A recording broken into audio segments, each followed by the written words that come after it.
Today we're going to talk about one of the biggest bottlenecks in, well, pretty much all of our modern tech, the battery. You know the feeling, right? Your phone gets a super fast new chip, a better screen, but the battery? Still dead by 5 p.m.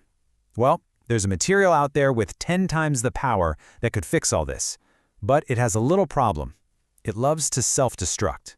So let's break down the wild science being used to tame it. It's a question we should all be asking. For what feels like forever, the anode in our lithium-ion batteries, that's a key part, has been made of graphite. And look, graphite's been great. It's dependable, it's cheap, but it's hit its limit. It just can't hold any more energy.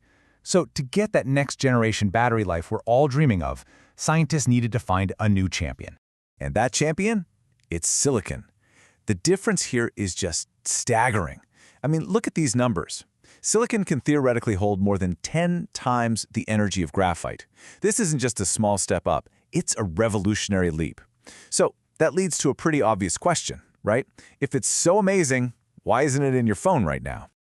Well, that brings us to the heart of the issue, because with that incredible power comes an equally incredible and destructive problem, a fatal flaw. 300%.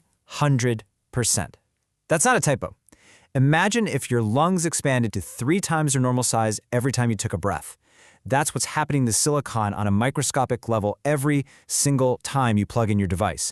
It's a seriously violent process. Okay, let's actually see what's going on here. So we start out with this nice, perfect little particle of silicon. It's our anode, just waiting to soak up all those lithium ions, which is basically how a battery stores energy. So far, so good. But then you plug it in. The lithium ions flood into the silicon. The particle gets charged up, but it also just balloons. That 300% expansion we just talked about, this is it. The stress from the inside is so huge that the particle literally cracks itself apart. It shatters. And this is the aftermath. When you use your device and the battery discharges, the particle tries to shrink back down. But it can't heal itself. It's just a pulverized pile of dust now, and those little fragments can't hold a charge anymore. After just a few cycles, the anode is shot, and the battery is dead. That is silicon's broken promise. So, how in the world do you solve a problem like that? How do you tame this beast? Well, if silicon is the super strong hero that can't control its own power, then it needs a suit of armor. And it turns out, the perfect material for that armor is carbon. So the big idea, and this comes straight from the research, isn't to stop the silicon from expanding. You can't fight that. The key is to contain it. By mixing silicon and carbon together to create a composite material, scientists can build a kind of flexible cage that holds everything together.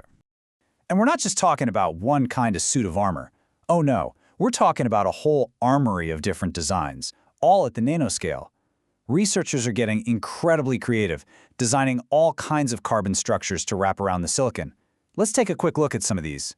You have everything from just mixing nanoparticles together to using things like nanotubes or nanosheets to build a flexible web.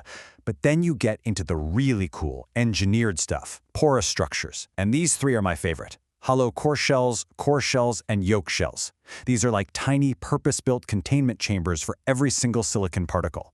Now, all of these are fascinating fields of research, but for today, we're going to zoom in on one that's getting a ton of attention because it hits a sweet spot between being really effective and actually being makeable, the core shell structure.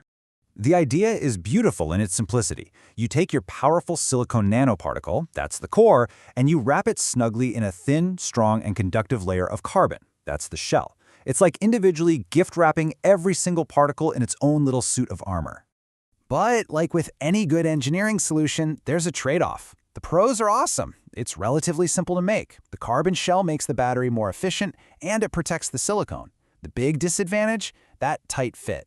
Because the shell is right up against the silicon, that massive expansion can still cause the shell itself to crack over time.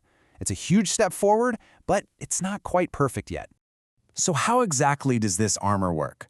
Well, first off, that carbon shell acts like a flexible cage. It also helps electricity flow better, which is obviously important for a battery. But its main job, its most important job, is to physically squeeze the silicon particle, acting like a buffer. It contains that crazy expansion so the particle can't tear itself apart. And that is the absolute key to a battery that lasts. You might be wondering how they even make these tiny things. It's pretty wild.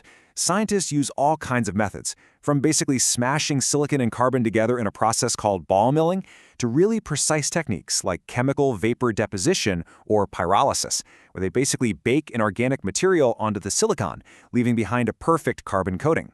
And here's the payoff. This is not a cartoon. This is a real image from an incredibly powerful microscope. You can literally see the darker silicon cores, and each one is perfectly wrapped in those lighter, almost onion-like layers of a carbon shell. That is nanoscale armor, right there in front of you. Okay, so after all that incredible science, after all that nanoengineering, what's the bottom line? Does the armor actually do its job?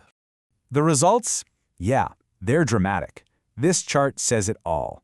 Where pure silicon just dies after a few charge cycles, these new silicon-carbon composites can go for over 100 cycles and still hold a massive amount of charge. The carbon armor really works. And that really brings us back to the big picture, doesn't it? This research isn't just about cool science in a lab, it's about changing our daily lives. Think about electric cars that can go hundreds of extra miles, or a laptop that lasts for days, not hours. By finally figuring out how to solve silicon's broken promise, we're getting closer and closer to building the battery of the future. So let me ask you, what would you do with that kind of power?